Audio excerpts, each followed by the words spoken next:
সুনীল গঙ্গোপাধ্যায়ের লেখা শিশু কিশোর উপযোগী গল্প।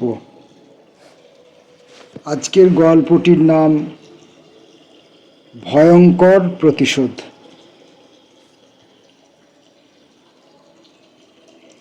কালো চশমা পরা লোকটি দাঁড়িয়েছিলেন হাজরা রোডের মোড়ে। অনেকেই রোদ্দুরের সময় নানা রকম রঙের সানগ্লাস পরে, তাই দীপু প্রথমে কিছু বুঝতে পারেনি। তারপর লোকটির হাতে একটা সাদা রঙের লম্বা লাঠি দেখে দীপু বুঝতে পারল যে লোকটি অন্ধ।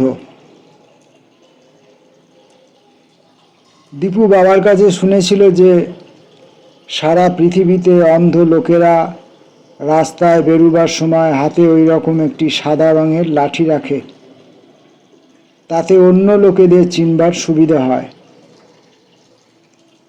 অনেক সময় অন্য লোকেরা রাস্তা দিয়ে অন্যমনস্কভাবে হাঁটতে হাঁটতে একজন অন্ধ লোককে ধাক্কা দিয়ে বলে ওঠে,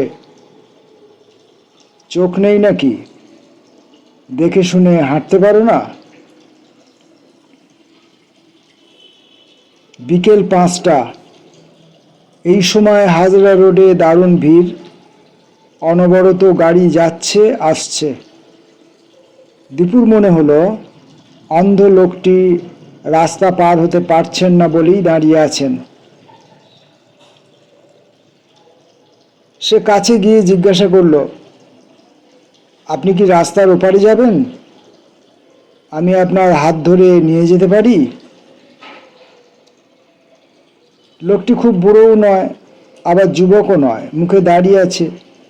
সেই দাড়ি আর মাথার চুলে সামান্য কাঁচা পাকা। লোকটি বোধহয় অন্য কিছু ভাবছিলেন। দীপুর কথা শুনে চমকে উঠলেন। দীপু লোকটির হাত ধরে বলল, চলুন, আমি আপনাকে ওপরে পৌঁছে দিচ্ছি। লোকটিকে নিয়ে দীপু রাস্তায় নেমে পড়ল। একটা হাত উঁচু করে রইল যাতে গাড়িগুলো তাদের দেখে থেমে যায়। সত্যিই অনেক গাড়ি হর্ন দিতে দিতে ঘ্যাঁচ ঘ্যাঁচ করে ব্রেক করতে লাগলো।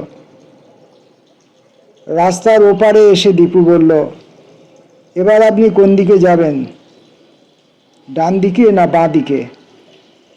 আমি কি আরেকটু এগিয়ে দেবো আপনাকে? লোকটি এবার জিজ্ঞাসা করলেন,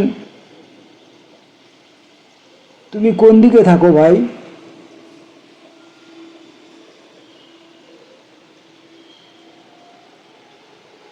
রাস্তার এপারে না ওপারে? দীপু বলল, রাস্তার ওপারে। আমি বাড়ির জন্য একটা পাউরুটি কিনতে এসেছিলাম। লোকটা বললেন, তাহলে তুমি এপারে এলে কেন ভাই? দীপু বলল, বাহ, এইটুকু এলে কি হয়েছে, আপনি রাস্তা পার হতে পারছিলেন না, সেজন্য। লোকটি বললেন, তাহলে এসেছই যখন, তখন তোমাকে আরেকটু আসতে হবে।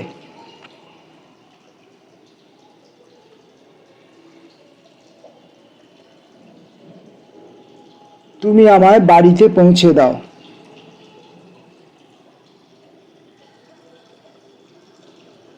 দীপু একটু কিন্তু কিন্তু করতে লাগলো।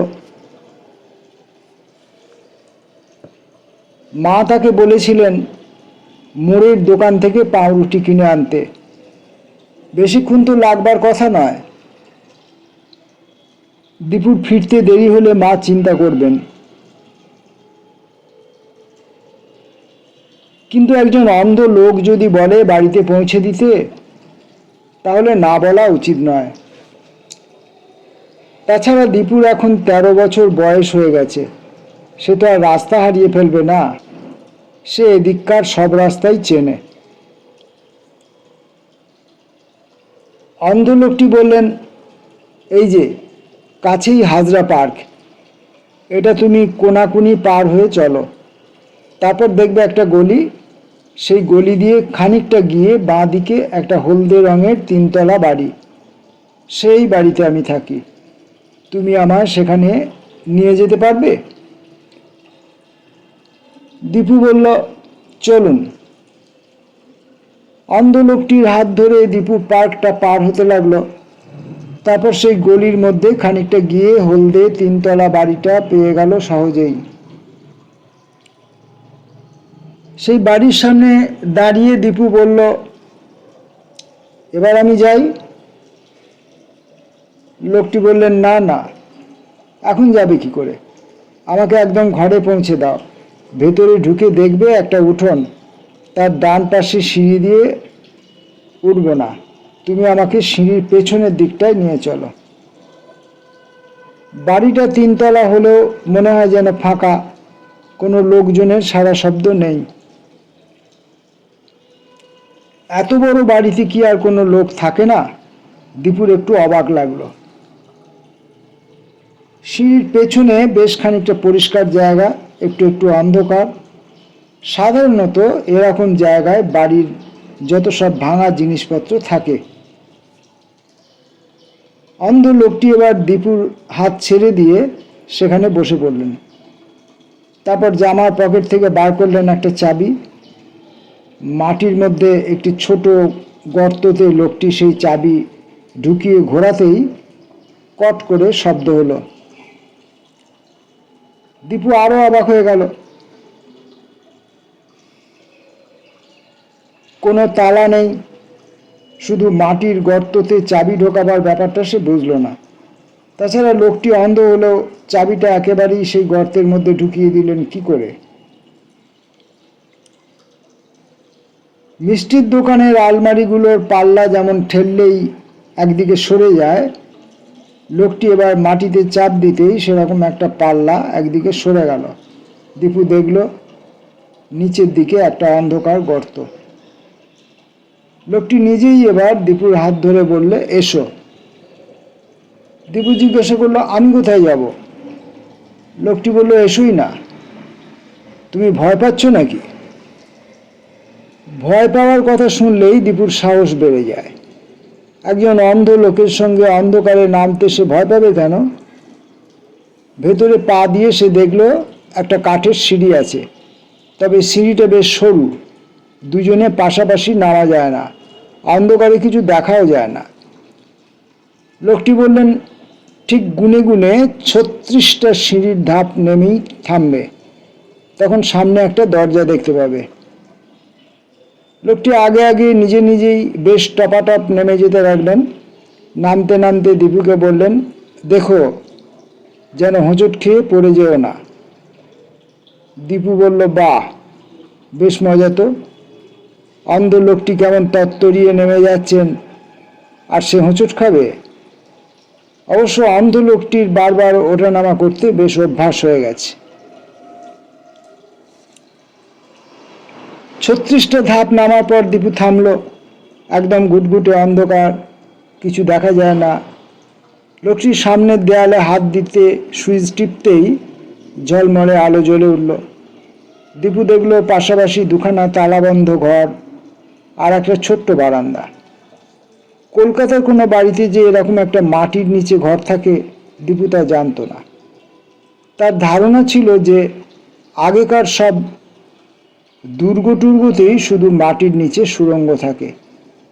লোকটি আবার পকেট থেকে একটা চাবি বার করে একটা ঘরের তালা খুলে ফেললেন।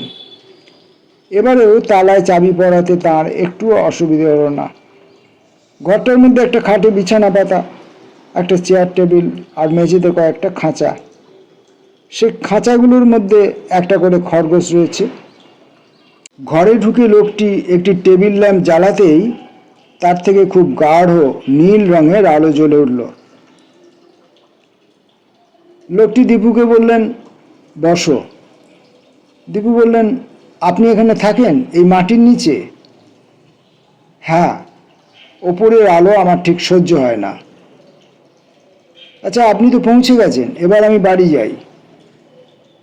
না না, এক্ষুনি বাড়ি যাবে কি করে?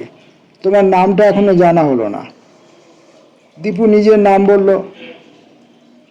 লোকটি বললেন, তার নাম পিনাক পানি। এরকম অদ্ভুত নাম দীপু আগে কখনো শোনেনি। হাতের সাদা লাঠিটা দেয়ালে রেখে দিয়ে লোকটি চোখ থেকে কালো চশমাটা খুলে ফেললেন। লোকটির দু চোখে দুটি ময়দার ডেলা লাগানো, অথবা কাঁচ জোড়ার জন্য যে পুডিং লাগায় তাও হতে পারে। হাত দিয়ে সেই ডেলা দুটো টেনে খুলে ফেলে লোকটি দীপুর দিকে চেয়ে হাসলেন। লোকটি তাহলে অন্ধ নয়। দীপু একটু শিউরে উঠল। অন্ধ নয়, তবু ইচ্ছে করে অন্ধ সেজে থাকে, তাহলে লোকটা কে? ডিটেকটিভরা অনেক সময় ছদ্মবেশ নেয়। লোকটা তাহলে তাই, কিংবা চোর বা গুন্ডাও হতে পারে। লোকটি বললেন, ভাবছো আমি চোর, গুন্ডা কিংবা ডিটেকটিভ কিনা? আমি ওসব কিছুই নই। আমি সাধারণত আমার এই জায়গা ছেড়ে বাইরে যাই না, তবু মাঝে মাঝে দু একবার যেতেই হয়। খোলা হাওয়া ও নিঃশ্বাস নেওয়ারও তো দরকার। তখন অন্ধ সেজে না থাকলে আমার খুব অসুবিধে হয়। দীপু ভাবলো, এ আবার কি কথা? চোখ থাকতেও কেউ কি অন্ধ সেজে থাকে? অন্ধ হলেই তো বেশি অসুবিধে। লোকটি বললেন, এই নীল আলো ছাড়া অন্য কোনো আলো আমার সহ্য হয় না। তাছাড়া আরও গন্ডগোল হয়। আমার চোখ নিয়ে মহা মুশকিল। তোমার হাতে ওটা কি? খরগোশ? দীপুর হাতে একটা হাফ পাউন্ড পাউরুটি ছিল। অমনি সেটা জ্যান্ত হয়ে একটা খরগোশ হয়ে গেল। দীপু চমকে সেটা ছেড়ে দিতেই খরগোশটা মাটিতে পড়ে লাফাতে লাগলো।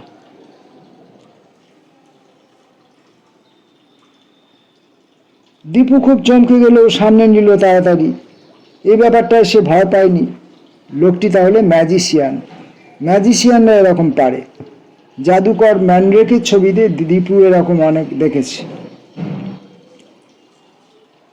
লোকটি গম্ভীর গলায় বললেন, আমি ম্যানড্রেকের মতো ম্যাজিক দেখাই না, আমি পিনাক পানি। দীপু এবং সত্যই একটু ভয় পেয়ে গেল। লোকটি মনের কথা বুঝতে পারে। দীপু মনে মনে যা ভাবছে লোকটি তক্ষুনি সেটা বলে দিচ্ছে। পিনাক পানি বললেন, আজ থেকে 5 বছর আগে আমার চোখে একটা অসুখ হয়। চোখে ভীষণ ব্যথা করত। অনেক ডাক্তার দেখিয়েছিলাম, অনেক ওষুধ লাগিয়েছি, কোনো ফল হয়নি। তখন আমার নাম ছিল বিজন কুমার বসু।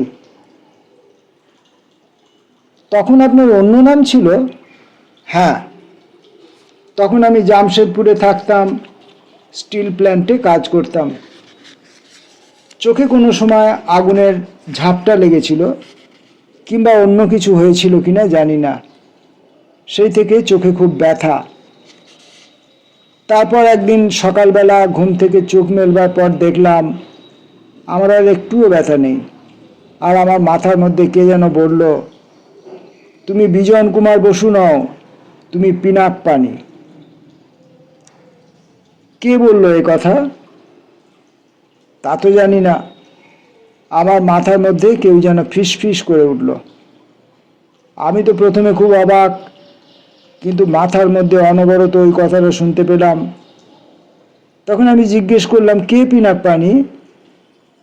তার কোনো উত্তর পেলাম না তখন। দীপু মাটির দিকে তাকিয়ে দেখল তার হাতের পাউরুটিটা তখনও খরগোশ হয়ে লাফাচ্ছে। তার কাছে আর পয়সা নেই। মা তাকে পাউরুটি কিনে আনতে বলেছিলেন। পাউরুটির বদলে খরগোশ নিয়ে গেলে কি মা খুশি হবেন? পিনাক পানি অমনি দীপুর মনের কথা বুঝে নিয়ে বলল, তোমার কোনো চিন্তা নেই, তুমি পাউরুটি নিয়েই বাড়ি ফিরতে পারবে। দীপু একটু কেঁপে উঠল। কেউ এমনভাবে মনের কথা বুঝে ফেললে দারুণ অস্বস্তি হয়। পিনাক পানি আবার বললেন, তোমাকে এসব কি বলছি কেন জানো? আমি তো এতদিন রাস্তা দিয়ে ঘুরি অন্ধ সেজে, কিন্তু এর আগে কেউ একজনও আমায় রাস্তা পার করে দিতে আসেনি। কলকাতা শহরের মানুষের মনে দয়া মায়া নেই, তুমিই প্রথম দিলে। অবশ্য আমার কোনো দরকার হয় না, আমি কিচ্ছু না দেখেও হাঁটতে পারি। একদিন একটা গাড়ি আমায় চাপা দিয়েছিল, কিন্তু আমি মরিনি। দীপু বলল, আমাকে এবার বাড়ি যেতেই হবে, নইলে মা ভীষণ চিন্তা করবেন। পিনাকপানি বললেন, তুমি ভাবছো আমি ভূত, তাই না? গাড়ি চাপার পর মরে ভূত হয়ে গেছি? সত্যি আমি মরিনি, তুমি আমার হাতে চিমটি কেটে দেখো। পিনাকপানি নিজের একটা হাত বাড়িয়ে দিলেন দীপুর কোলের কাছে। সত্যই মানুষের মতো হাত। তাছাড়া দীপু তো ওর হাত ধরেই রাস্তা দিয়ে নিয়ে এসেছে। পিনাকপানি বললেন, আমি ইচ্ছে না করলে তো তুমি ঘর থেকে যেতে পারবে না, সেই জন্য চুপটি করে বসে আমার কথা শোনো। হ্যাঁ, সেই জামশেদপুরের কথা বলছিলাম। সেখানে আমার বউ, ছেলে, মেয়ে সব ছিল। আমার চোখ ভালো হয়ে যাওয়ার পর সেই আনন্দে সেই কথাটা সবাইকে বলতে গেলাম, কিন্তু আমার মুখ দিয়ে একটাও কথা বেরোলো না, শুধু গোঁ গোঁ শব্দ হতে লাগলো। তখন সবাই ভাবলো আমি পাগল হয়ে গেছি। দীপু আবার চোখ গোল গোল করতেই পিনাকপানি বললেন, আমি কিন্তু সত্যই পাগল হইনি, সে ব্যাপারে তোমার ভয়ের কিছু নেই। তবে একথা ঠিক, আমি এক জীবনে দুজন মানুষ হয়ে গেছি। আগে ছিলাম বিজন কুমার বসু, এখন পিনাকপানি। জামশেদপুরে আমার বাড়ির লোক আমাকে জোর করে পাগলা গারদে দেবার চেষ্টা করতেই আমি বাড়ি থেকে পালিয়ে এলাম। স্টেশনে এসে সামনে যে ট্রেনটা দেখলাম উঠে পড়লাম সেটাতেই। তখন আমার মাথার মধ্যে ফিসফিস করে কে যেন বলল, কলকাতায় চলে যাও, হাজরা পার্কের পেছন দিকে একটা গলি, সেখানে হলদে রঙের 3 তলা বাড়ি, সেই বাড়িটা তোমার। দীপু বলল, এই পুরো বাড়িটা আপনার? তাহলে আপনি ওপরে না থেকে এই মাটির নিচে থাকেন কেন? বললাম না, ওপরের আলো আমার সহ্য হয় না। আমার চোখটা বদলে গেছে বলেই মানুষ হিসাবে আমি বদলে গেছি। কীরকম আমার চোখের অবস্থা হয়েছে শুনবে? হাওড়া স্টেশন থেকে সেদিন যখন আমি আসছি, বড় বাজারের কাছে একটা পুলিশ দাঁড়িয়েছিল। কি জানি কেন সেই পুলিশটার উপর আমার রাগ হলো। সে বোধহয় উল্টোপাল্টা হাত দেখিয়েছিল। আমি মনে মনে বললাম, এই পুলিশটা একটা গাধা। আর সঙ্গে সঙ্গে কি হলো জানো? পুলিশটা তক্ষুনি একটা গাধা হয়ে গেল। সত্যি সত্যি আর কেউ বুঝতে পারলো না। সবাই ভাবলো পুলিশটা কোথায় চলে গেছে, আর সেখানে একটা গাধা ঘুরে বেড়াচ্ছে। কিন্তু আমি তো সেই দিকেই তাকিয়েছিলাম। আমি সঙ্গে সঙ্গে আমার চোখ চেপে ধরলাম। ওহ, সেদিন কি ভয় পেয়েছিলাম! কথা বলতে বলতে পিনাকপানি নিজের চোখেও হাত চাপা দিয়ে ফেললেন। তারপর একটু বাদে হাত দুটো আবার সরিয়ে নিতেই দেখা গেল তার চোখ দিয়ে জল পড়ছে। জল মুছে নিয়ে তিনি বললেন, এটা একটা অভিশাপ, বুঝলে দীপু? এটা দারুণ অভিশাপ। রাস্তাঘাটে এই জন্যই আমি অন্ধ সেজে যাই। কোনো মানুষের উপর যদি আমার হঠাৎ রাগ হয়, তখন তার দিকে তাকিয়ে গরু, গাধা, ছাগল ভাবলেই সে সেই রকম হয়ে যায়। খরগোশটা দীপুর আঙুলে কুটুস করে কামড়ে দিল। দীপুর পায়ে চটি পড়া, আঙুলগুলো বেরিয়ে আছে, আর সেই আঙুলগুলোকে বোধহয় কোনো খাবার ভেবে খরগোশটা কামড়াচ্ছে। দীপু খরগোশটাকে একটা লাথি কষালো। সত্যি খুব আশ্চর্য ব্যাপার, যেটা একটু আগে ছিল একটা পাউরুটি, সেটা এখন একটা খরগোশ হয়ে গিয়ে রীতিমতন কামড়াচ্ছে। তার মানে এটা ম্যাজিকের খরগোশ নয়। পিনাকপানি খরগোশটার দিকে একদৃষ্টে তাকিয়ে রইলেন। তারপর একটা দীর্ঘশ্বাস ফেলে বললেন, এই একটা জায়গায় আমি হেরে যাই। আমি একটা পাউরুটিকে খরগোশ বানাতে পারি, কিন্তু সেই খরগোশটাকে আর পাউরুটির অবস্থায় ফিরিয়ে নিয়ে যেতে পারি না। বাইরের খরগোশটাকে ঘুরে বেড়াতে দেখে খাঁচার খরগোশগুলো লাফালাফি করছে। পিনাকপানি বললেন, এরা একটাও আসল খরগোশ নয়, আগে অন্য জিনিস ছিল। এগুলোকে রেখে দিয়েছি কেন জানো? রোজ চেষ্টা করে দেখি ওদের আবার আগের অবস্থায় ফিরিয়ে আনা যায় কিনা। কিন্তু আমি এক জিনিসকে দুবার পাল্টাতে পারি না। এসো, তোমাকে পাশের ঘরটা দেখাই। পিনাক পানি বেরিয়ে গিয়ে পাশের ঘরে তালাটা খুললেন। সেই ঘরের মধ্যে একটা মোটকা গন্ধ। সেখানেও একটা নীল আলো জ্বলবার পর দীপু দেখল সেই ঘরেও কয়েকটা খাঁচা রয়েছে, মোট 5টা খাঁচা। তার মধ্যে দুটোতে ছাগল, একটাতে বাঁদর, একটাতে একটা বেড়াল, একটাতে একটা হরিণের বাচ্চা। পিনাক পানি বললেন, এরা আসলে সবাই মানুষ। দীপুর বুকের মধ্যে দপ করে উঠল।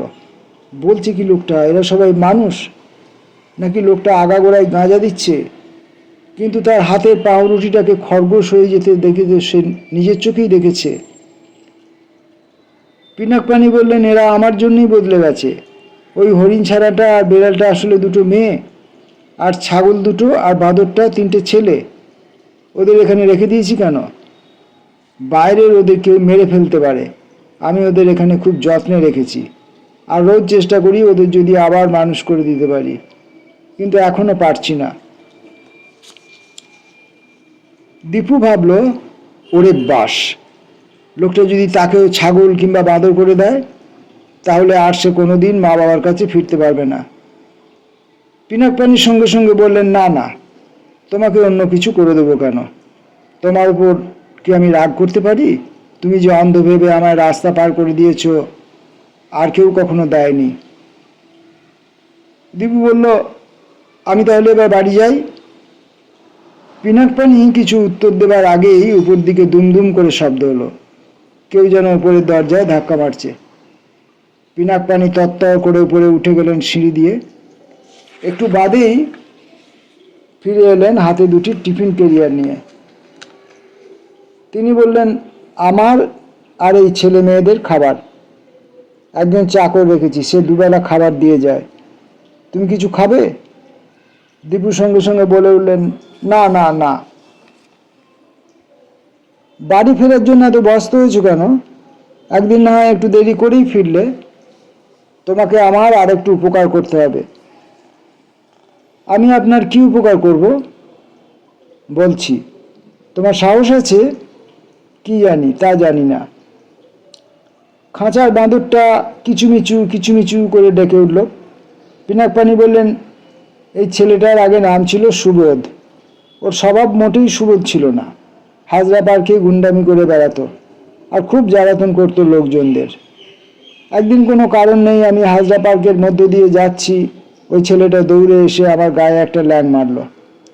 আমি পড়ে গেলাম, আর ও হাসতে লাগলো হো হো করে। ভেবে দেখো, একজন লোককে শুধু শুধু ফেলে দিয়ে আনন্দ করা কি উচিত? আমি উঠে দাঁড়িয়ে রেগে মেগে বললাম, বাঁদর কোথাকার। তারপর থেকে ওর এই অবস্থা। কিন্তু ওইটুকু দোষ করার জন্য তো ওর সারা জীবন বাঁদর হয়ে থাকা উচিত নয়।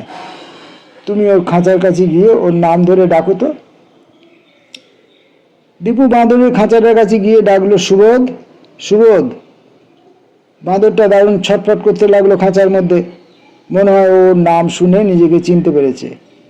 ছাগল, বেড়াল আর হরিণ ছানাটাও এমনভাবে দীপুর দিকে তাকিয়ে আছে যেন ওরাও মানুষের ভাষা বোঝে। দীপুর গা ছমছম করতে লাগলো। এরকম অদ্ভুত অবস্থায় সে কোনোদিন পড়েনি। পিনাক পানি বললেন, এইবার তোমায় আসল কথাটা বলি। তোমায় দেখেই বুঝেছি তুমি খুব ভালো ছেলে। তুমি যদি আমার একটা উপকার করো, তোমায় আমি রাজা করে দেব। কি উপকার করব আমি? বলছি। তার আগে ঘরের কোণে ওই যে একটা কাঠের বাক্স দেখছো, ওর মধ্যে মোহর ভর্তি আছে। ওই সব মোহর তোমার হবে, সব আমি তোমাকে দিতে চাই। আমায় কি করতে হবে বলুন তো আগে। পিনাক পানি শার্টের তলায় হাত দিয়ে কোমর থেকে একটা লম্বা ছোরা টেনে বার করে বললেন, এই ছোরাটা নিয়ে আমার বুকে বসিয়ে দিতে হবে। দীপু চোখ কপালে তুলে দারুণ একটা ভয়ের আওয়াজ করে বলল, হ্যাঁ? পিনাক পানি বললেন, তুমি ভাবছো আমি ইচ্ছে করে মরতে চাইছি? না না, তা নয়। এছাড়া আর আমার অন্য কোনো উপায় নেই। আমার মাথার মধ্যে মাঝে মাঝে কে যেন ফিস ফিস করে কথা বলে। সে কথার জন্য আমি জামশেদপুর ছেড়ে এখানে চলে এসেছি। সেই ফিসফিসে কথাই এই বাড়িটা খুঁজে দিয়েছে। মাটির তলায় যে এরকম ঘর আছে তাও কি ছাই আমি জানতুম? সবই বলে দিয়েছে সে। সে যে কে তা আমি অনেক দিন জানতে পারিনি, এখন বোধহয় খানিকটা জানি। দেখো, বাইরের আলো আমার সহ্য হয় না। যতদিন বাঁচবো আমাকে এরকম মাটির নিচে থাকতে হবে। এরকমভাবে বেঁচে থেকে লাভ কি? আমার বুকে যদি তুমি ছুরিটা বসিয়ে দিতে পারো তাহলেই বোধহয় আমি বাঁচবো। দীপু চিৎকার করে বলল, না, আমি কিছুতেই তা পারবো না। এসো, তোমায় আর একটা জিনিস দেখাচ্ছি। পিনাকপাড়ি আবার চলে এলেন পাশের ঘরে। তার শোবার খাটটা ঠেলে সরিয়ে দিলেন দেয়ালের একদিকে। সেই খাটের তলায় একটা মস্ত বড় কাঠের বাক্স। সেটা সাধারণ একটা বাক্স নয়, ওপরে নানা রকম রূপোর কারুকার্য করা বেশ পুরনো আমলের বাক্স বলে মনে হয়। সেটা প্রায় ওই খাটেরই সমান। পিনাকপাণি বললেন, ওই বাক্সটা তুমি খুলে দেখো দীপু, কি আছে ওর মধ্যে? খুলেই দেখো না। অত বড় বাক্স আমি খুলতে পারবো না। পারবে, ডালাটা ধরে টানলেই উঠে আসবে। বাক্সটার কাছে গিয়ে ডালাটা ধরে ওঠাতেই দীপু ওরে বাবারে বলে চেঁচিয়ে উঠল। সঙ্গে সঙ্গে ডালাটা সে ছেড়ে দিল আর ধপ করে একটা শব্দ হলো। বাক্সের মধ্যে লাল ভেলভেটের বিছানায় শুয়ে আছে একটা মেয়ে। দারুণ ফর্সা রং, কোঁকড়া কোঁকড়া চুল, চোখ দুটো নীল কাঁচের মতো, দেখলেই বোঝা যায় মেয়েটির দেহে প্রাণ নেই, কিন্তু চামড়া একটু কুঁচকোয়নি। দীপু ফ্যাকাশে মুখ করে জিজ্ঞেস করলো, ও কে? আমি জানি না দীপু। আপনি ওর উপরে ওরই খাটে শুয়ে থাকেন? হ্যাঁ, দিনের পর দিন, মাসের পর মাস। মাঝে মাঝে ডালা খুলে দেখি ওর চেহারা একই রকম আছে, পচে যায় না, গলে যায় না। এখন বুঝতে পারি ওই মেয়েটি আমার মধ্যে ফিসফিস করে কথা বলে। আমি আর থাকতে পারছি না, আমাকে ছেড়ে দিন, আমি বাড়ি যাব। না দীপু, যেও না, তোমাকে আমার এই উপকারটুকু করতেই হবে। ওই মেয়েটি আমার মাথার মধ্যে ফিসফিস করে কথা বলে, আমার বুকে ছুরি বসিয়ে মরে যেতে, কিন্তু আমি পারি না, কিছুতেই পারি না। অনেকবার চেষ্টা করেছি। নিজের বুকে নিজে ছুরি বসানো সহজ নয়। তুমি আমাকে এই সাহায্যটুকু করো দীপু। না বলে এক চিৎকার দিয়ে দীপু দৌড়লো। ঘর থেকে বেরিয়ে উঠতে লাগলো সিঁড়ি দিয়ে। পিনাকপাণি তাকে ধরতে পারলেন না। খানিকটা উঠে দীপু পেছন ফিরে দেখলেন পিনাকপাণি ঘর থেকে বাইরে এসেও দুহাতে নিজের চোখ চেপে রয়েছেন। উপরের দরজাটা ঠেলে দীপু এলো বাইরে। তারপর দ্রুত ছুটে একেবারে রাস্তায়। গাড়ি টাড়ি কিছু গ্রাহ্য না করে দীপু একইভাবে ছুটতে ছুটতে চলে এলো বাড়িতে। দীপুর মা সত্যই চিন্তিত হয়ে পড়েছিলেন। ব্যস্ত হয়ে জিজ্ঞাসা করলেন, কিরে, এত দেরি করলি কেন? পাউরুটির কি হলো, আনলি না? দীপু হতভম্বের মতন খানিকক্ষণ চুপ করে রইল, কোনো উত্তরই দিতে পারল না। তারপর আমতা আমতা করে বলল, পাউরুটিটা হাত থেকে পড়ে গেল, আমি আর তুললাম না, গড়িয়ে গেল ময়লার মধ্যে। মা বললেন, বেশ করেছিস, ময়লা থেকে কে তোকে তুলতে বলেছে? কিন্তু এত দেরি হলো কেন? দীপু কোনো উত্তর দিচ্ছে না দেখে মা ভাবলেন পাউরুটি নষ্ট করে দীপু বুঝি লজ্জায় পড়ে গেছে, তাই আর কিছু বললেন না। দীপু নিজের ঘরে গিয়ে গুম হয়ে বসে রইল। বাইরে যখন যা দেখে সে বাড়িতে এসে মাকে বলে, কিন্তু আজকের ঘটনাটা বলা যায়? একটা কথাও কি কেউ বিশ্বাস করবে? সব কিছুই যেন দারুণ, অদ্ভুত, অবিশ্বাস্য ব্যাপার। রাত্রির বেলা শুয়ে দীপু ভাবতে লাগলো, সত্যই কি আজ এসব হয়েছে? সত্যই কি সে রাস্তায় একটা অন্ধ লোককে দেখেছিল? সত্যই মাটির নিচের অন্ধকার ঘরে কয়েকটা ছেলে মেয়ে বাঁদর, ছাগল, বেড়াল আর হরিণ হয়ে আছে? নাকি সবই স্বপ্ন? বিছানায় শুয়ে দীপু ছটফট করতে লাগলো। আজ বিকেলের একটা ঘটনা যেন তার জীবনটা বদলে দিয়েছে। সবচেয়ে ভয়ঙ্কর সেই খাটের তলায় কাঠের বাক্সের মধ্যে শুয়ে থাকা মেয়েটি। লাল ভেলভেটের বিছানা, নীল রঙা শাড়ি পরা সেই মেয়েটিকে মনে হলো পুতুলের মতন, কিন্তু পুতুল নয়। 19-20 বছরের একটি মেয়ে, যেন কিছুক্ষণ আগেও জীবন ছিল। চোখ দুটো শুধু কাঁচের মতন। সারা রাত দীপুর ঘুম হলো না। সকালবেলা মা জিজ্ঞাসা করলেন, তোর মুখটা এত শুকনো দেখাচ্ছে কেন রে? শরীরটা খারাপ হয়েছে নাকি? দীপু বলল, না, কিছু হয়নি। একবার দীপুর ইচ্ছা হলো সব কথা মাকে আর বাবাকে বলে দেয়, কিন্তু ওরা নিশ্চয়ই হাসবেন, দীপুকে পাগল ভাববেন। সব কিছু ভুলে থাকার জন্য দীপু বন্ধুদের সঙ্গে খেলতে গেল, কিন্তু খেলাতেও মন বসে না, বন্ধুদেরও কিছু বলতে পারে না। 2-3 দিন পর দীপুর মনে হলো ব্যাপারটা বুঝি স্বপ্নই। এরকম অসম্ভব গাঁজাখুরি ব্যাপার আবার হয় নাকি? একটা বাঁদরের সামনে এসে সুবোধ বলে ডেকেছিল, অমনি বাঁদরটা সাড়া দিয়েছিল। বাঁদরটা নিশ্চয়ই পোষ মানা, ওই ডাক ওকে শেখানো হয়েছে। আগেকার দিনে মুনি ঋষিরা অভিশাপ দিয়ে লোকজনকে ভেড়া কিংবা গরু কিংবা সাপ বানিয়ে দিতেন। আজকাল কি আর তা হয়? লোকটা নিশ্চয়ই পাগল। কিন্তু বাক্সের মধ্যে ওই মেয়েটা? না, দীপু আর ওই সব কথা ভাবতে চায় না। 4 দিন পর বিকেলবেলা দীপু স্কুল থেকে ফিরছে। বন্ধুদের সঙ্গে সে মনোহর পুকুরের মোড় পর্যন্ত আসে, বাকি রাস্তাটা একলা আপন মনে হাঁটছে। হঠাৎ পেছনে খটখট আওয়াজ হতে সে চমকে পেছন ফিরে তাকালো। সর্বনাশ! সেই লোকটা, সেই পিনাকপানি, সেই রকমই অন্ধ সেজে লাঠি ঠকঠকিয়ে আসছে, চোখে কালো চশমা। এখন অন্ধ সেজে আছে, এখন আর দীপুকে দেখতে পাবে না। দীপু দৌড়তে লাগলো। একটুক্ষণের মধ্যেই দীপু রাস্তার বাঁকে চলে গেল। তারপর থমকে গিয়ে একটা বাড়ির দেয়াল ঘেঁষে দাঁড়িয়ে উঁকি মারল। পিনাকপানিও সেই পথের বাঁকে এসে দাঁড়িয়ে পড়লেন। তারপর ফিসফিস করে ডাকলেন, দীপু, দীপু। দীপু একেবারে কুঁকড়ে গেল ভয়ে। লোকটা কি অন্ধ অবস্থাতেও দেখতে পায়? সে আর এক মুহূর্ত অপেক্ষা না করে মারল টেনে দৌড়। বুদ্ধি করে দীপু নিজের বাড়িতে না গিয়ে কাছেই তার বন্ধু সুজিতের বাড়িতে ঢুকে পড়ল। ওই লোকটাকে সে নিজের বাড়ি চেনাতে চায় না। সুজিতদের বাড়ির দোতলায় উঠে জানলা দিয়ে দেখল পিনাকপানি খানিকক্ষণ চুপ করে দাঁড়িয়ে রইলেন সেখানে। তারপর যেন একটা দীর্ঘশ্বাস ফেলে চলে গেলেন পার্কের দিকে। পরদিন স্কুলে টিফিনের সময় বেরিয়ে আলু কাবলি খেতে গিয়ে দীপু দেখল রাস্তার এক পাশে দাঁড়িয়ে রয়েছে পিনাকপানি। দীপু শুট করে ঢুকে এলো স্কুলের মধ্যে। তার বুকের মধ্যে ধরফর করছে। লোকটা তাকে খুঁজে বেড়াচ্ছে, তাকে সহজে ছাড়বে না। এখন কি উচিত? লোকটাকে পুলিশে ধরিয়ে দেওয়া।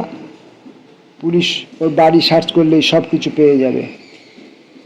এই কথা ভাবতে ভাবতেই দীপুর শরীরে কাঁপুনি ধরে গেল। পিনাকপানি মনের কি বুঝতে পারেন? দীপু ওকে পুলিশে ধরিয়ে দেওয়ার কথা ভাবছে। এই কথা জানতে পেরে পিনাকপানি যদি আগেই দীপুকে বাঁদর কিংবা ছাগল করে দেন? না না, দীপু এ কথা কিছুতেই মনে আনবে না। একবার সে বাঁদর কিংবা ছাগল হয়ে গেলে কেউ তো আর তাকে মানুষ করে দিতে পারবে না, এমনকি পিনাকপানি নিজেও পারবে না। স্কুল ছুটির পর দীপু দেখল পিনাকপানি তখনও দাঁড়িয়ে আছেন উল্টো দিকে। দীপু একদল বন্ধুর মধ্যে মিশে রইল। মনোহর পুকুরের মোড়ে এসে ও 3-4 জন বন্ধুকে বলল, চল আমাদের বাড়ি যাবি এখন একটু, আমার মা পায়েস বানিয়েছে, তোদের খাওয়াবে। পিনাকপানি পেছন পেছন ঠকঠকিয়ে আসছেন নিশ্চয়ই। দীপু বন্ধুদের সঙ্গে বাড়িতে ঢুকে গেল। পিনাকপানি রাস্তার উপর খানিকক্ষণ দাঁড়িয়ে থেকে আবার দীর্ঘশ্বাস ফেলে চলে গেলেন। সেদিন রাত্রিবেলা খেতে বসে দীপু বাবাকে বলল, বাবা, আমি কয়েকদিনের জন্য চন্দননগরে যাব, ছোট মাসির বাড়িতে। বাবা বললেন, হঠাৎ এখন চন্দননগর যাবি কেন? তুমি যে আমাকে নিয়ে যাবে বলেছিলে। ছুটি পড়ুক, এখন স্কুল খোলা, এখন যাবি কি করে? আজ তো শুক্রবার, কালকের দিনটি যদি ছুটি নিই তাহলে শনি আর রবি 2 দিন অন্তত চন্দননগরে কাটিয়ে আসতে পারি। দীপু মনে মনে ভেবে রেখেছে একবার চন্দননগরে গিয়ে পড়লে সে আর 10-12 দিনের মধ্যে ফিরবে না। ছোট মাসিকে বলবে যাতে তিনি জোর করে তাকে আটকে রেখে দেন। ছোট মাসির সঙ্গে তার খুব ভাব। বাবা বললেন, হঠাৎ এখন চন্দননগরে যাওয়ার এত গরজ কেন? পড়াশোনা নষ্ট করে এখন যেতে হবে না, গরমের ছুটি পড়ুক তখন নিয়ে যাব। দীপু নিরাশ হয়ে গেল। রাত্রিরে শুয়ে শুয়ে সে ভাবল, কাল স্কুলে যাবার নাম করে সে একাই চন্দননগরে পালাবে। সেখানে যাওয়া তো খুব সোজা, হাওড়ায় গিয়ে ট্রেনে উঠে পড়লেই হলো। চন্দননগর যাওয়ার আগে সে বাড়িতে একটা চিঠি লিখে রেখে যাবে। কিন্তু পরদিন সকালে বাবা নিজেই বললেন, আচ্ছা চল দীপু, যখন তোর এতই শখ হয়েছে তোকে চন্দননগরেই রেখে আসছি আজ। ওখানে গিয়ে পড়াশোনা করতে হবে, কিন্তু ফাঁকি দিলে চলবে না। বাবার প্রতি খুব কৃতজ্ঞ হলো দীপু। সে যে কোনো উপায়েই কিছুদিনের জন্য এ বাড়ি ছেড়ে চলে যেতে চাইছিল। রাস্তায় বেরুলেই সেই অন্ধ লোকটিকে দেখতে হবে, একথা ভাবলেই তার বুক ধড়ফড় করে। চন্দননগরে ঠিক 11 দিন থেকে ফিরে এলো দীপু। আর এই কটা দিন তার দারুণ আনন্দে কাটল। ছোট মাসির বাড়ির পেছনে রয়েছে একটা ছোট বাগান আর পুকুর, সেইখানেই সারাদিন কেটে যায়। সেই সুযোগে তার সাঁতার শেখা হয়ে গেল। পিনাক পানির কথা মনে পড়লেই সে মন থেকে তা ঝেড়ে ফেলে দিয়েছে। না, ওই লোকটার কথা আর সে কিছুতেই ভাববে না। 11 দিন পর বাবা এসে জোর করে নিয়ে গেলেন দীপুকে। এর আগে সে কখনো একটানা এতদিন স্কুল ফাঁকি দেয়নি। পরদিন স্কুল যাবার সময় সে ভয়ে ভয়ে এদিক ওদিক চাইতে লাগলো। না, পিনাক পানিকে কোথাও দেখা গেল না। টিফিনের সময়ও না, ছুটির সময়ও না। যাক, পিনাক পানি নিশ্চয়ই তাহলে ভুলে গেছেন দীপুকে। পরপর 4 দিন দীপু রাস্তা দিয়ে ঘোরাফেরা করলো খুব নিশ্চিন্তভাবে। পিনাক পানির কোনো পাত্তাই নেই কোথাও। তার মনে হলো হয়তো আর কোনো দিন দেখা হবে না পিনাক পানির সঙ্গে। বাবা, পৃথিবীতে এত অদ্ভুত মানুষও থাকে। শুধু বারবার দীপুর মনে পড়ে সেই খাঁচায় বন্দি ছাগল, বাঁদর, বেড়াল আর হরিণ শিশুটির কথা। ওরা যদি মানুষ হয় সত্যই, তাহলে সারা জীবন ওরা ওই রকম হয়েই থাকবে। ইস, ওদের বাবা মায়েরা নিশ্চয়ই কত চিন্তা করছে ওদের জন্য। খবরের কাগজে যে প্রায় ছেলে মেয়েদের নিরুদ্দেশে খবর থাকে, হয়তো সেই সব ছেলে মেয়েদেরই কয়েকজনকে সেই মাটির নিচে ঘরেই জন্তু হয়ে আছে। এক বন্ধুর জন্মদিন ছিল শনিবার। সেখানে নেমন্তন্ন খেয়ে ফিরছে দীপু। এমন সময় লোডশেডিং হয়ে গেল। সমস্ত রাস্তা ঘুরঘুরটি অন্ধকার।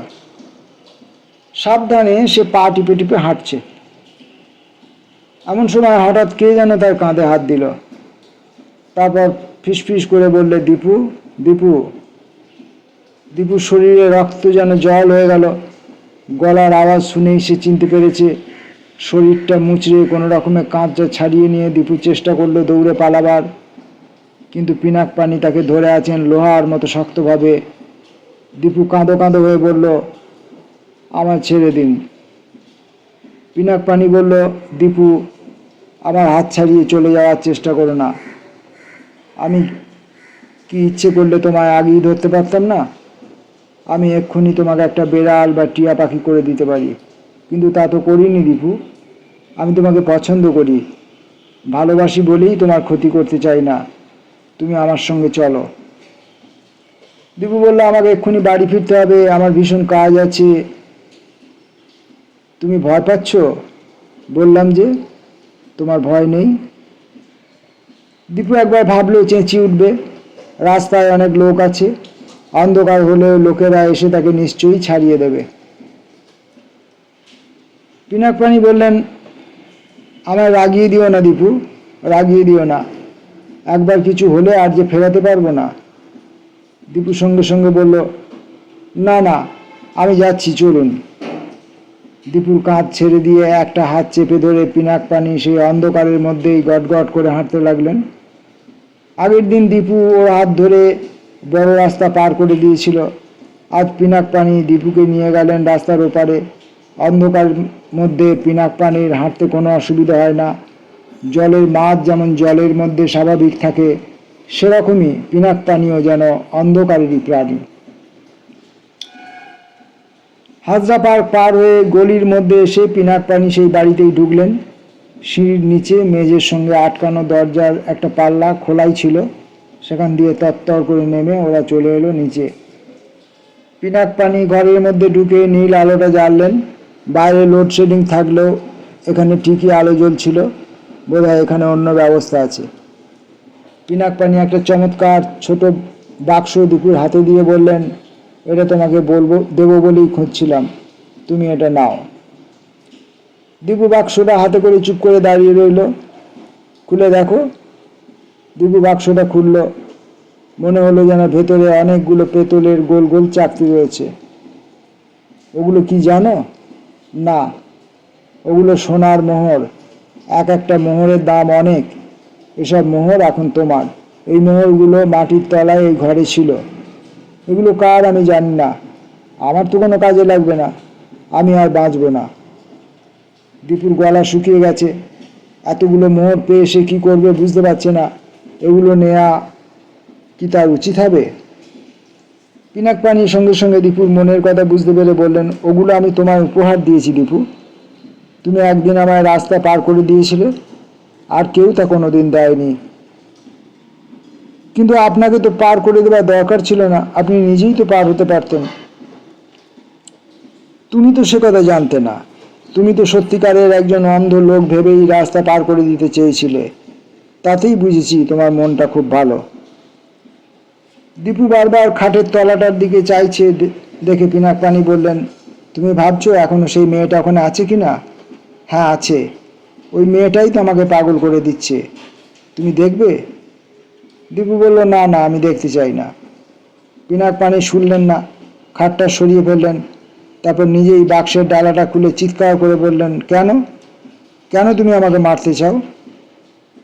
দীপু দেখল মেয়েটির ঠিক একই রকম চেহারা রয়েছে, খুব তাজা, চোখ দুটো খোলা, সেই নীল কাচের মতো চোখ দুটি।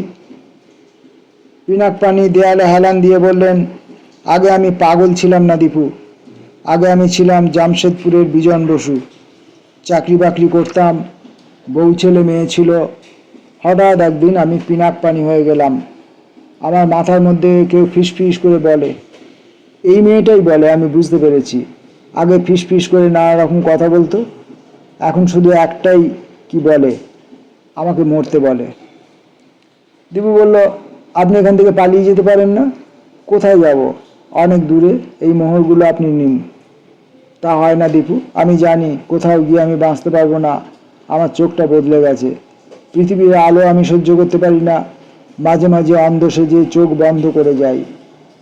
আগে তবু একটু একটু চোখ খুলতে পারতাম, এখন আর দিনের আলোতে কিছুই দেখতে পারি না। চোখে ভীষণ জ্বালা করে। তাহলে অন্ধ সেজেই থাকবেন? কত লোক তো এমনিতেই অন্ধ, তবু তো তারা ভালোভাবেই বেঁচে থাকে। আমি তা পারবো না। মাথার মধ্যে সবসময় ফিস ফিস আওয়াজ। যেখানেই যাই ওই আওয়াজ আমাকে ছাড়বে না। হয় আমাকে পাগল করে দেবে, কিংবা এখানে টেনে আনবে। তুমি চন্দননগরে গিয়েছিলে, সেখানেও তোমার খোঁজে আমি গিয়েছিলাম। আমি চন্দননগর গিয়েছিলাম, তাও আপনি জেনে ফেলেছিলেন? হ্যাঁ, এই ক্ষমতাও আমার নতুন হয়েছে। আমি একবার যাকে দেখি তার মনের সব কথা ছবির মতো দেখতে পাই। চন্দননগরে একটা হোটেল ভাড়া করেছিলাম, কিন্তু সেখানেও থাকতে পারলাম না রাত্রিরে। মাথার মধ্যে ফিসফিসে আওয়াজ বারবার বলতে লাগলো, ফিরে এসো ফিরে এসো। ঠিক যেন চুম্বকের টানে ফিরে এলাম। কোমর থেকে সেই বড় ছোরাটা বার করে পিনাক পানি বললেন, এই আওয়াজটা রোজ আমাকে বলছে এই ছোরাটা দিয়ে আত্মহত্যা করতে। আমি এই ছোরাটা হাজরা পার্কে মাটি খুঁড়ে পুঁতে রেখে এসেছিলাম। নিজের কাছে রাখতে চাইনি, কিন্তু মাঝরাত্রিরে নিজেই আবার সেটাকে তুলে নিয়ে এলাম। পারলাম না, বুঝলো দীপু, পারলাম না। দীপুর যেন দম বন্ধ হয়ে আসছে। কাঠের বাক্সটার ডালাটা খোলা।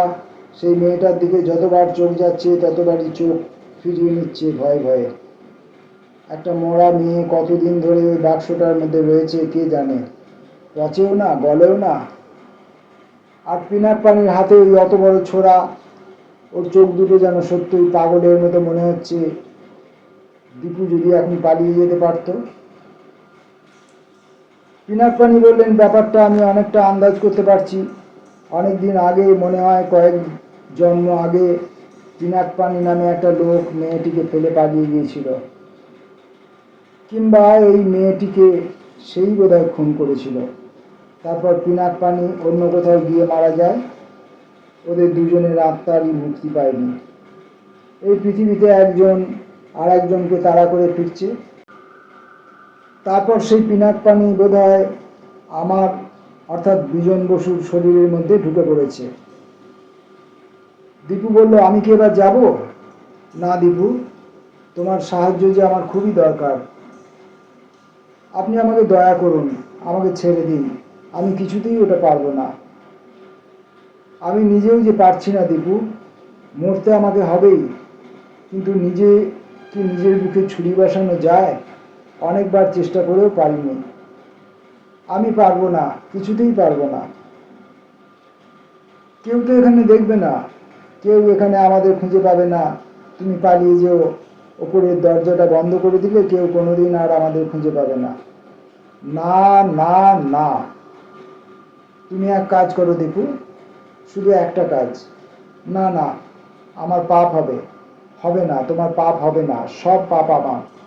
পিনাকপানি দীপুকে জোর করে টেনে এনে একটা দেয়ালের সামনে দাঁড় করিয়ে দিলেন। তারপর ছোড়াটা দীপুর হাতে তুলে দিয়ে বললেন, তোমাকে আর কিছু করতে হবে না, তুমি শুধু শক্ত হয়ে দাঁড়িয়ে থাকো। দীপু কিছু বোঝার আগেই পিনাকপানি দীপুর হাতে ছোড়াটার ওপর বুক দিয়ে ঝাঁপিয়ে পড়লেন। ছোড়াটা ওর বুকে সম্পূর্ণ বেঁধে গেল। পিনাকপানি একটু শব্দও করলেন না। সেই রকম ছোড়া বেঁধা অবস্থাতেই কোনো রকমে সোজা হয়ে দাঁড়ালেন।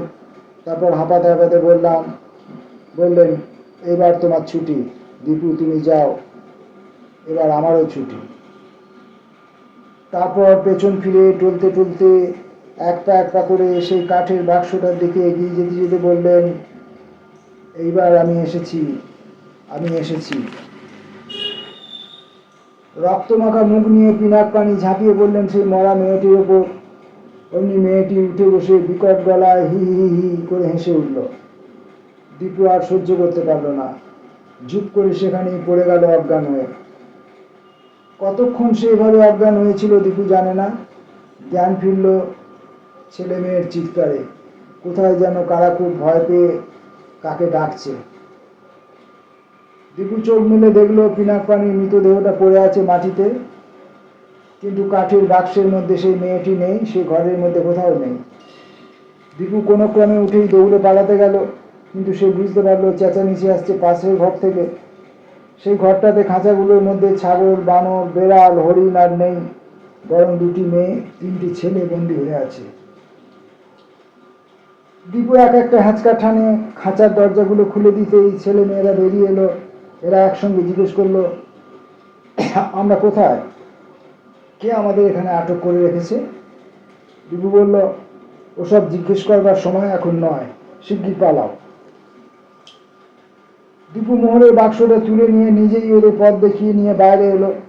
তারপর সে অন্ধকারের মধ্যে ছুটে মিলিয়ে গেল। মোহরের বাক্সটা দীপু খুব গোপনে লুকিয়ে রেখেছে। আজও কোনো কথা সে মা বাবাকে বলেনি। অন্তত 4-5 বছর কেটে না গেলে সে কাউকে কিছু জানাতে চায় না। কাঠের বাক্সের সেই মেয়েটি যে কোথায় গেল, দীপু এখনো তা জানে না। এখনো সেই মেয়েটির হাসির কথা ভাবলে তার বুক গুড়গুড় করে ওঠে। পিনাকপানির জন্য তার মাঝে মাঝে কষ্ট হয়। পিনাকপানি হোক বা বিজন কুমার বসুই হোক, লোকটি খুব খারাপ ছিল না। তবে পিনাকপানি মরে গিয়েছিল বলেই যে ছাগল, বাঁদর, বেড়াল আর হরিণরা আবার মানুষ হয়ে গেল, একথা ভেবে দীপুর আবার মনে হয় লোকটা মরে গিয়ে ভালোই হয়েছে। খরগোশগুলোর কি অবস্থা হয়েছিল তা আর দীপু দেখেনি। তবে ওরা মানুষ ছিল না নিশ্চয়ই, তাহলে পিনাকপানি বলতেন। হয়তো অন্য কোনো জানোয়ার হবে, তারা শেষ পর্যন্ত খাঁচাতেই বন্দি থেকে গেছে।